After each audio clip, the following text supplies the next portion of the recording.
Alanine. ठीक है, tetrapeptide है, मतलब उसमें 4 अमीनो एसिड मिलेंगे उसके हाइड्रोलिसिस से, और एलानाइन पर है COOH ग्रुप, तो अंत में कोने में तो एलानाइन लगा हुआ है, तो NH CH CH3 COOH या ALA अला, ये तो लगा ही हुआ है। This produces glycine, valine, phenylalanine and alanine on complete hydrolysis. और हाइड्रोलिसिस पे एलानाइन के अलावा 3 और अमीनो एसिड्स मिलते हैं। ठीक है, ये पक्का है कि कोने में तो यही है, और साथ साथ ये भी पक्का है कि 3 और हैं। ठीक है, for this tetrapeptide the number of possible primary structures with NH2 group attached to a chiral center is धोखा। आप देखें, आपके पास लोकेशन 1, 2, 3 और 4, 4 लोकेशंस थी, 1, 2, 3, 4, और ये बोला है कि NH2 ग्रुप जो था वो अटैच टू कायरल सेंटर है। कायरल सेंटर है मतलब यहां पर ग्लाइसिन नॉट अलाउड, ये नहीं हो सकती, ग्लाइसिन को बीच में फेंक, और कॉर्नर में यहां पर एलानाइन फिक्स्ड है, ये तो होगी सही। तो 4 में से 1 लोकेशन पर फिक्स्ड है, एलानाइन है, 3 लोकेशन में भी सारे परमुटेशन कॉम्बिनेशन पॉसिबल नहीं है। फर्स्ट में ग्लाइसिन नॉट अलाउड है, तो या तो पहला या तो वेलाइन हो सकता है, और या फिर फिनाइल एलानाइन हो सकता है, या तो वेलाइन हो सकता है फर्स्ट टाइम 1, या फिर फिनाइल एलानाइन हो सकता है। अंत वाला एलानाइन, एक अंत वाला एलानाइन फिक्स्ड है। अब और कौन कौन सी संभावनाएं हैं? जैसे ही वेलाइन फिक्स किया, इस लोकेशन पर आपके पास 2 ऑप्शन हैं। कौन सी? या तो ग्लाइसिन और या फिनाइल एलानाइन, और जहां पे जैसे यहां पे एक फिक्स किया, दूसरा यहां पर ही जाएगा, तो इसमें 2 मॉलिक्यूल संभव है। ठीक है, और यहां पे भी या तो ग्लाइसिन और या वेलाइन, और जैसे यहां पे एक फिक्स कर दिया, दूसरा बच्चा कुछ यहां चला जाएगा। 2 संभावनाएं यहां पे हैं, 2 + 2 टोटल कितने? 4 पॉसिबिलिटीज। 4 कैसे? मैं आपको चारों लिख के दिखा देता हूं ताकि आपको कोई कंफ्यूजन ना हो। 1 वेलाइन, वेलाइन, एलानाइन, ये तो फिक्स्ड है ही सही। ठीक है,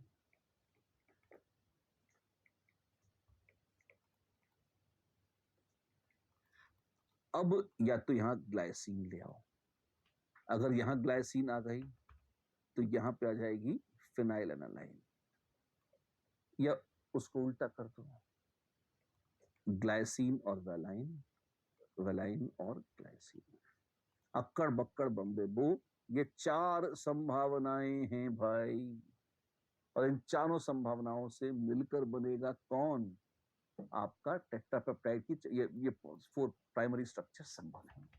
डन डन। 2013 का पुराना क्वेश्चन है, अच्छा लगा देखकर। तो भाई ये तो बात थी प्राइमरी स्ट्रक्चर की, जो सीक्वेंस है वो प्राइमरी स्ट्रक्चर है, फाइन। लेकिन अब जो चेन है, उस चेन का जो शेप है, उससे बनता है सेकेंडरी स्ट्रक्चर। अब ये क्या नई चीज ले आया यार? चेन का कोई शेप होता है? हाँ बाबू, चेन का भी शेप होता है। चेन या तो अल्फा हेलिक्स के स्ट्रक्चर के तौर पर रह सकती है, स्प्रिंग जैसी टिंग टड़ांग ऐसे भी चल सकती है, या उसको बीटा प्लीटेड शीट स्ट्रक्चर कहते हैं। फिर क्या बनाए वो भी देखिए। तो आइए सबसे पहले बात करते हैं अल्फा हेलिक्स स्ट्रक्चर की। ये अल्फा हेलिक्स स्ट्रक्चर क्या है? अगर स्प्रिंग की कॉइल की तरह, हेलिक्स की तरह लगातार कोई स्ट्रक्चर बना हुआ है, in this structure a polypeptide chain forms all possible hydrogen bonds by twisting into a right-handed screw helix. ये right-handed screw helix क्या चीज होती है? I'm not sure, पर आपने कभी अगर स्क्रूज लगाए हों किसी भी यंत्र में, या जैसे मान लीजिए आजकल तो बहुत ज़्यादा चलन नहीं है इस बात का, लेकिन फिर भी अगर आपने कभी शौक किया कुछ रिपेयरिंग वगैरह किसी इलेक्ट्रॉनिक आइटम की खुद ट्राई करने की कोशिश करी हो, 2 तरह के स्क्रूज़ होते हैं, फिज़िक्स वाले बहुत चर्चा करते हैं इसकी, एक तो लेफ्ट हैंडेड स्क्रूज़ और दूसरा राइट हैंडेड। राइट हैंडेड का मतलब क्या हुआ कि अगर आप उन्हें क्लॉकवाइज़ घुमाएँगे, तो जैसे-जैसे ऐसे घुमाते जाएँगे वो अंदर जाते आएँगे। और लेफ्ट हैंडेड अगर उनको ऐसे आप क्लॉकवाइज घुमाएंगे तो वो उल्टे बाहर आ जाएंगे। तो यहाँ पर राइट हैंडेड स्क्रू हेलिक्स जो है, मतलब ये स्क्रू हेलिक्स क्या चीज है? स्क्रू तो वास्तव में एक एक ऑब्जेक्ट है इस तरह का कील जैसा जिसमें ये, पर इस पर एक हेलिक्स बना होता है ऐसे, जो चूड़ियां कटी होती हैं जिसे अगर हम हिंदी भाषा में कहते हैं, है ना, तो ये वो हेलिक्स है। और क्योंकि इस तरह का हेलिक्स इस पे बना हुआ है ऐसे, ऐसे आप देखिए इस तरह से। एक तो एक इस तरह से जो है उल्टा कैसे होता, उल्टा ऐसे होता अगर हम इसको ऐसे बनाते हैं। मैं अपनी बात साफ तौर पर रख पाती हूँ। मैं ग्रामर और स्पेलिंग एक ही तो है ना, एक लेफ्ट हैंडेड है और दूसरा राइट हैंडेड है। देखिए ये दोनों एक दूसरे की मिरर इमेजेस हैं अगर आप इनको देखें। तो यहाँ पर कहा जा रहा है प्रकृति में मजे की बात है राइट हैंडेड स्क्रू हेलिक्सेस ही मिलते हैं। क्यों? हैं, ये प्रकृति का सत्य है बस। ठीक है। और जो NH ग्रुप है हर अमीनो एसिड का, वो हाइड्रोजन बॉन्डिंग करता है किससे? C double bond O group से, जो बाजू वाले जो कॉइल है उसके जैसे हेलिक्स में ये कॉइल्स है ना, आपस में इस तरीके से हाइड्रोजन बॉन्डिंग हो जाती है।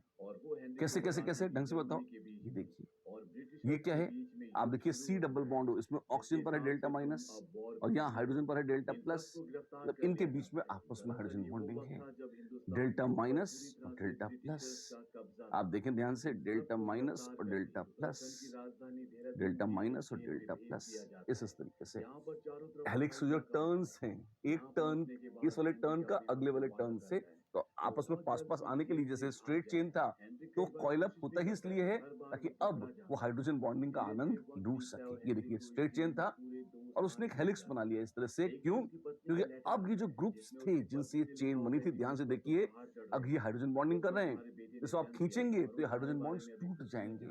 तो हाइड्रोजन बॉन्डिंग के लालच में वो मुड़कर इस तरह का हेलिकल शेप बना रहा है और ये आपको मिल रहा है अल्फा हेलिक्स स्ट्रक्चर। वाओ! तो ये एक स्ट्रैंड प्रोटीन का है, वो सीधे की बजाय ऐसा डिंग डिंग डिंग डिंग डिंग डिंग डिंग हो सकता है। जी हाँ, वो ऐसा कॉइल्ड अप स्ट्रक्चर या अल्फा हेलिकल स्ट्रक्चर भी हो सकता है। ठीक है। What about a beta pleated sheet structure? ये बीटा प्लीटेड शीट स्ट्रक्चर क्या है? इसको देखते हैं। In this structure, all the peptide chains are stretched out to a nearly maximum extension and then they are laid side by side, held together by intermolecular hydrogen bond. हाँ, मतलब क्या है? देखिए, इसका मतलब ये हुआ, इसमें तो क्या है, ऐसे ऐसे हेलिक्स बन रहा था। हाँ जी, अगर उसी को खींचकर एक स्ट्रेट चेन बना दें, मतलब पहले तो जैसे प्राइमरी स्ट्रक्चर बना तो उसमें क्या है, मतलब एक के बाद एक के बाद एक के बाद एक अमीनो एसिड बन गए, तो चेन जैसा स्ट्रक्चर ही है। हेलिक्स बनाने की वजह, हेलिक्स में तो क्या एक ही पेप्टाइड चेन में आपस में हाइड्रोजन बॉन्डिंग हो रही थी इंट्रा मॉलिक्यूलर एक तरह से। अगर इंटर मॉलिक्यूलर हाइड्रोजन बॉन्ड बने, एक पेप्टाइड चेन यहाँ है, बगल में दूसरी है, बगल में तीसरी है, और वो आपस में एक दूसरे के साथ जाल जैसा बुन रहे हैं, वो एक दूसरे के साथ इस तरह से हाइड्रोजन बॉन्डिंग से जुड़ जाएं, तब ये आपको बीटा प्लीटेड शीट स्ट्रक्चर मिल जाएगा। ठीक, पैरेलल या एंटी पैरेलल किसी भी सीक्वेंस में अरेंज हो सकते हैं। मतलब क्या इसका, या तो जैसे दो चीजें सीधी सीधी आ जाएं, और या एक सीधा और एक उल्टा। अब मैं हाथों में तो कैसे दिखाऊंगा, तो एक एंटी पैरेलल मतलब जैसे अगर मान लीजिए A B C D E, ये एक सीक्वेंस है, और वही ए बी और वो A B C D E से जुड़ी हुई है। किसी भी हल्का सा ऊपर नीचे खसका के इस तरह से कैच बॉन्डिंग हो सके, एक तो ये पॉसिबिलिटी है। ये तो पैरेलल स्ट्रक्चर हो गया। एंटी पैरेलल क्या हुआ, ए बी सी डी कुछ है और यहाँ डी सी ए बी उल्टे या बी ए उल्टे क्रम, उल्टे ऑर्डर में लगाया मतलब एंटी पैरेलल है। इस तरीके का पैरेलल या एंटी पैरेलल सीक्वेंस हो सकती है जैसे ये है। अच्छा, और ये थोड़ा zigzag तो रहेगा इसी, but this is that so called beta pleated structure. इसमें अगर आप गौर करें, एक पेप्टाइड चेन की अलग है और नीचे वाली अलग है, और ये आपस में अब यहाँ देखिए, ये हाइड्रोजन बॉन्डिंग के थ्रू एक दूसरे के साथ जुड़ी हुई है। अच्छा, ऐसे, जी हाँ, बिल्कुल इस तरीके से NH और CO और NH ऐसे, जहां पे गोले बनाए हैं वहां देखिए, वहां H बॉन्डिंग है। अच्छा, ये क्या है? ये वही बीटा प्लीटेड स्ट्रक्चर है जो H बॉन्डिंग के थ्रू जुड़ा हुआ है। आप देखिए, नॉट बैड जैसा भी कह लें आप, ठीक है। बीटा प्लीटेड शीट्स, ये 1 2 3 4 कितनी चेन हो सकती हैं? 2 भी हो सकती हैं, 3 भी, 4 भी, 5 भी, मतलब मोर देन वन होंगे ऑफ कोर्स, कम से कम 2 तो होंगी, और कुछ हो सकती हैं जो इस तरह से एक बीटा प्लीटेड शीट बना रही हैं। फाइन। तो सेकेंडरी स्ट्रक्चर एक ही स्ट्रेट चेन कॉइल अप हो जाए, और या कुछ अ फ्यू चेन्स आजू बाजू सीधे सीधे आपस में बीटा प्लीटेड शीट्स बना ले, ये दोनों संभावनाएं रहती हैं। ये तो कहलाता है सेकेंडरी स्ट्रक्चर, ठीक है। अब टर्शरी स्ट्रक्चर क्या बला है? टर्शरी भी देखिए, tertiary represents the overall folding of the polypeptide chains, that is further folding of secondary structure producing a three-dimensional structure. इसकी फील नहीं आ रही? इसको ऐसे देखिए, जैसे मान लीजिए भाई, जैसे ये मॉलिक्यूल्स बहुत जरा से होते हैं ना, तो कहीं कोई हेलिकल स्ट्रक्चर है, ठीक है, तो वो ऐसा धागा होता है, इसकी वजह वो स्प्रिंग लाइक स्ट्रक्चर है, पर छोटी सी स्प्रिंग है, आपने देखी है, पर कल्पना करिए ऐसी बहुत लंबी स्प्रिंग है और वो चलती जा रही है, चलती जा रही है, चलती जा रही है, चलती जा रही है, ऐसे। तो वो बिल्कुल स्ट्रेट तो रहेगा नहीं, तो जैसा भी वो इस तरह से हो गया, वो कुछ भी ऐसे हो गया, तो जो भी वो गुंजलक जैसा बनाएगा, जो अलग सा शेप बनाएगा, वो उसका टर्शरी स्ट्रक्चर कहा जाता है। और वो स्ट्रक्चर भी रैंडम या कैओटिक नहीं होता, कुछ सिस्टमैटिक स्ट्रक्चर्स बनते हैं और वो टर्शरी स्ट्रक्चर कहलाते हैं प्रोटीन के। ऐसा है, जी हाँ, ऐसा है। जैसे देखिए, it gives rise to two major molecular shapes, या तो फाइब्रस और या ग्लोब्युलर। ओके, अच्छी बात है। जैसे इसको देखिए, अब यहाँ ये बहुत अलग अलग तरह के ड्रामे जितने भी तक मुझे सब दिखाए हुए हैं, गौर से देखिए इसे। क्या है इसमें? आप देखिए, सबसे पहले तो हेलिकल स्ट्रक्चर जो आपने देखा था, है ना, एक लंबी चेन है, उसी के अलग अलग टुकड़ों में अलग अलग सारे ड्रामे डिमॉन्स्ट्रेट कर दिए अपन ने। ऐसा नहीं है कि एक साथ सब कुछ उपस्थित हो, लेकिन हेलिकल या बीटा प्लीटेड शीट्स। अच्छा, तो ये हो सकता है कि कुछ हिस्से में हेलिकल और कुछ हिस्से में बीटा प्लीटेड शीट हो? असंभव नहीं है, हो सकता है, आवश्यक नहीं है, पर पॉसिबल है। डाइसल्फाइड लिंकेजेस से भी जुड़ जाते हैं मॉलिक्यूल्स, जैसे यहाँ पर मैंने, अगर आपको याद हो, डाइसल्फाइड लिंकेज कुछ टाइम पहले बताई थी, ये हो सकता है। मामूली इलेक्ट्रोस्टैटिक अट्रैक्शंस भी हो सकते हैं, जैसे आप देखिए, एक दुम में कटायन है, एक दुम में एनायन है, तो कटायन एनायन इस तरह के स्ट्रक्चर्स हैं, बिल्कुल। वॉन वाल्स फोर्सेस, जी हाँ, बिल्कुल, यहाँ पर कैसे हैं? यहाँ पर भी आपके पास वॉन वाल्स फोर्सेस हैं, राइट। हाइड्रोजन बॉन्डिंग, बिल्कुल, यहाँ पे देखिए आपके पास हाइड्रोजन बॉन्डिंग भी हो रही है। So on and so fourth, करते करते करते करते आपके पास ये बढ़िया सेट सिस्टम इस तरह से हो जाएगा। ये क्या है? ये आपके पास टर्शरी स्ट्रक्चर है किसका? प्रोटीन का। फाइन। और भी कुछ बाकी है क्या? जी हाँ, क्वार्टरनरी स्ट्रक्चर भी होते हैं। क्या बात कर रहे हो, बिल्कुल।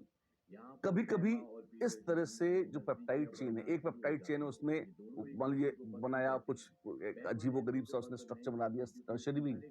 टर्शरी स्ट्रक्चर आपस में उलझ जाते हैं, और ये रैंडम नहीं उलझते, ये कुछ विशेष तरह की बॉन्डिंग के कारण उलझते हैं, फंस जाते हैं, एक दूसरे से चिपक जाते हैं, अटक जाते हैं, जुड़ जाते हैं, और तब जो स्ट्रक्चर से बनाते हैं वो कहलाते हैं क्वार्टरनरी स्ट्रक्चर्स। अच्छा, जैसे जैसे इसको देखिए, ये महाराज है। अच्छा, ये एक था, ये टर्शरी स्ट्रक्चर्स दिख रहे हैं, ये आपस में आए और इस एक स्पेसिफिक तरीके से चिपक गए, उलझ गए, जुड़ गए, पर अब इन्होंने जो स्ट्रक्चर बना लिया है, ये क्या है? ये एक क्वार्टरनरी स्ट्रक्चर है। कुछ भी chaotic और random नहीं होता molecules में, proteins में। आप पाएंगे ये सारा गुंजलक मिलकर ये पूरा जो सारा ये सारा रायता फैला रखा है, ये सिमट कर एक जगह जब आ जाएगा, ये यहाँ इस तरह से क्वाटरनरी स्ट्रक्चर बनाएगा, राइट? There we are. तो आपके पास प्राइमरी स्ट्रक्चर के रूप में अमीनो एसिड्स हैं, जी हाँ। सेकेंडरी स्ट्रक्चर्स के रूप में अल्फा हेलिक्स है और बीटा प्लेटेड शीट्स हैं। टर्शरी स्ट्रक्चर पेप्टाइड चेन्स, इस तरह से देखिए जो उलझ जाती हैं वो, और जब ये उलझी हुई चेनें आपस में भी अटक जाती हैं अलग अलग लोकेशंस पर, तो आपको इनसे मिलते हैं quaternary structure. Primary, secondary, tertiary और क्वाटरनरी स्ट्रक्चर्स इस तरह से बनते हैं प्रोटीन्स। एक छोटा सा question, a secondary structure of a protein refers to alpha helical backbone. Well partly हो सकती है, मना नहीं कर रहे, बट इट्स नॉट नेसेसरी कि वो अल्फा हेलिक्स ही बने। Hydrophobic interactions not necessary. Sequence of alpha amino acid, ये तो प्राइमरी स्ट्रक्चर था। और fixed configuration of polypeptide backbone, हाँ ये पॉलीपेप्टाइड बैकबोन वो अल्फा अमीनो एसिड है, और वो किस कॉन्फ़िगरेशन में रहेगा, कहां पर वो हेलिकल रहेगा, कहां बीटा प्लेटेड रहेगा, वगैरह वगैरह, वो सब बताता है सेकेंडरी स्ट्रक्चर इंडीड। तो ये तो बच्चों हो गया प्रोटीन का स्ट्रक्चर। प्रोटीन ऐसे रहता है। अब एक इसमें कड़ी आती है डीनेचुरेशन ऑफ प्रोटीन्स। ये डीनेचुरेशन ऑफ प्रोटीन्स क्या भला है? प्रोटीन्स डीनेचर हो जाते हैं, मतलब वो डिस्ट्रॉय हो जाते हैं, टूट भी जाते हैं। ये कैसे डिस्ट्रॉय हो जाते हैं और टूट जाते हैं? देखिए, when a protein in its native form is subjected to a physical change like temperature or pH, hydrogen bonds can be disturbed। हाथ को आग में रखिए और थोड़ी देर रख के निकाल लीजिए, अरे झुलस जाएगा, गर्म हो जाएगा। एग्जैक्टली, स्किन जल जाएगी ना, पिघलती भी लग जाएगी। तो बहुत कुछ उसमें दुर्घटनाओं में होता है, पर एक चीज जो उसके अंश के रूप में होती है वो होती है डीनेचुरेशन ऑफ प्रोटीन। अंडे उबाल रहे हैं आप, देखिए वो सख्त हो जाते हैं, क्यों? उनमें डीनेचुरेशन ऑफ प्रोटीन्स हो जाता है, प्रोटीन्स का नेचर बदल जाता है।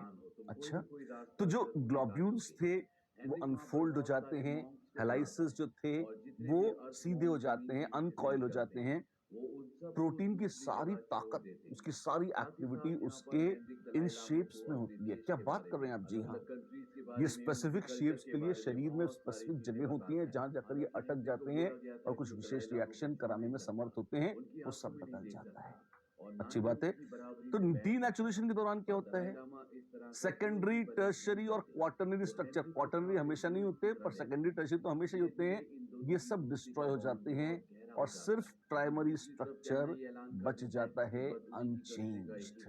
अच्छा, जैसे अंडे के उबलने पर जो वो सख्त हो जाता है, वो दूध फट जाता है, अच्छा दही जम जाता है, ये अलग अलग प्रोसेस जो है, ये सब में क्या है आप देखिए डीनेचुरेशन ऑफ प्रोटीन इन्वॉल्व है यहाँ पे इस तरह से। कॉइल्ड प्रोटीन आप देख सकते हैं, ये सीधा हो गया एक तरह से और डीनेचुरेट हो गया है।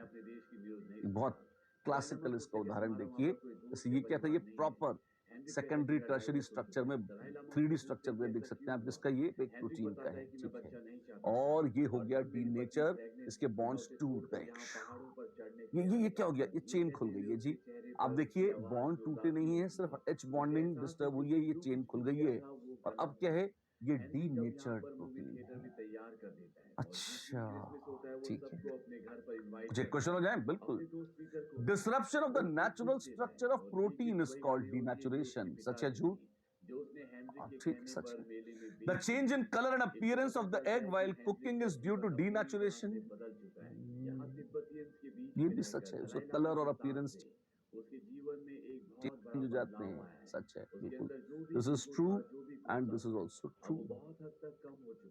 रीजन है क्या? Disruption of the natural sequence of a protein is called denaturation because the change in colour and appearance of egg while cooking. नहीं, सॉरी, ये रीजन नहीं है, बी इज द आंसर। दोनों स्टेटमेंट सही हैं, और जो रीजन है वो असर्शन का सही रीजन नहीं है, इसलिए द आंसर इज बॉम्बे B. The most significant force of attraction between the neighboring peptide chains is, peptide chains हैं, आजू बाजू हैं, उनमें सबसे ज्यादा अट्रैक्शन अगर है तो किस चीज का होगा? Maximum attraction, I mean typically hydrogen bonding की माया होती है, इट इज हाइड्रोजन बॉन्ड। वैसे तो बॉन्ड वॉल्स फोर्सेस भी होते हैं, कोवलेंट बॉन्ड्स होते हैं प्राइमरी स्ट्रक्चर बनाने के लिए, ऑफ कोर्स ये पेप्टाइड लिंकेज भी उसी का अंश है। यहाँ पर तो हम बात कर रहे हैं बॉन्ड वॉल्स फोर्सेस और हाइड्रोजन बॉन्ड्स की, जिसमें मोस्ट सिग्निफिकेंट है हाइड्रोजन बॉन्ड्स। ठीक है, बहुत जी एडवांस का क्वेश्चन है, 2014 का, पुराना है फिर भी क्वेश्चन तो है। देखते हैं, the total number of distinct naturally occurring amino acids obtained by complete acidic hydrolysis of the peptide shown below is पहले देखिए भैया कहां कहां किसके किसके कैसे टुकड़े होंगे। आप पहले अमाइड ग्रुप पहचानो, हाँ जी, और उसके टुकड़े कर दो। और वो उनसे भी नीचे बैठकर उनसे बात करना शुरू। अच्छा, CONH, CONH, CONH, टुकड़े टुकड़े टुकड़े टुकड़े टुकड़े और टुकड़े। वैसे मुझे दिख रहा है आंसर, लेकिन फिर भी आपके मनोरंजन के लिए एक बार मैं टुकड़े अलग अलग बना लेता हूं ताकि आपको फील अच्छी आए।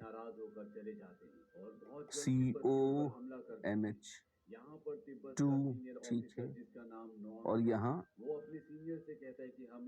NH2, यहाँ COOH, सॉरी NH2 नहीं है, COOH हो गया, और यहाँ NH। मजे की बात है, अगर यहाँ पर देखें तो ये फंक्शनल ग्रुप तो इमाइड है, दोनों तरफ से इसमें लिंकेजेस हैं, तो दोनों टूटेंगे, ये भी और ये भी। ऐसे, और यहाँ COOH, tank CH2, naturally occurring amino acids अगर हैं तो ध्यान दीजिए उनमें कभी भी ये लटके झटके नहीं होते। NH2, तो यहाँ COOH, NH, OH, CO, NH2, और फिर ये वाला टुकड़ा बचा, यहाँ पर हैं हम, COOH, और फिर CH2, 3 मेंबर्ड रिंग, और NH, यहाँ से टूटा और ये COOH, ऐसा आ जाए, अजीब है। और ये बस ये टुकड़ा जो बच गया है ये है COOH, CH2, NH2। अब थ्रू आउट उसमें देखिए इस तमाशे में हो क्या रहा है, अब नो साफ साफ दिख रहा है ये अमीनो एसिड तो है, अमीनो भी है एसिड भी है, पर 3 मेंबर्ड रिंग जिसमें होते हैं, ऐसा कोई नेचुरली अकरिंग अमीनो एसिड नहीं है, हमने देखा है। टर्शरी ब्यूटाइल ग्रुप्स जिसमें जुड़े हैं, ऐसा भी कोई नेचुरली अकरिंग अमीनो एसिड नहीं है, तो ये तो है नहीं, सारे काट डाले। जी हाँ, और इन महाराज को देखिए, एक मिनट, ये तो लंबा चौड़ा है ना, इसको देखिए, तो एक ही था, वो भी नहीं एग्जिस्ट करता। इन तीनों में एक ही एसिड की छाया है, छाया क्या है, वही एसिड है, बहुत ही खूबसूरत NH2, CH2, COOH, ये जगह जिसे ग्लाइसिन बोलता है। नेचुरली अकरिंग अमीनो एसिड जो इनमें है वो एक ही है, और वो है ग्लाइसिन। संख्या पूछी है, the total number of distinct अलग अलग किस्म के नेचुरली अकरिंग अमीनो एसिड्स, वैसे तो 3 मॉलिक्यूल हैं, पर अलग अलग तरह के कितने हैं, एक ही तरह का है, कौन, glycine. The answer is 1, yes, well done. एक और क्वेश्चन, बहुत क्वेश्चन पूछे जेई ने, बिल्कुल डरावने मानते हैं लोग इन्हें, पर टफ बिल्कुल भी नहीं है। आप देखिए, बस यहां तक पहुंचने की पेशेंस चाहिए आपको, अगर पेशेंस है तो कर लेंगे आराम से। The substituents R1 and R2 of 9 peptides are listed in the table given below. Oh my God! How many of these peptides are positively charged at pH 7? Positively charge neutral pH पर वो होते हैं जिनमें अमीन groups extra होते हैं। अच्छा, तो it has to be a basic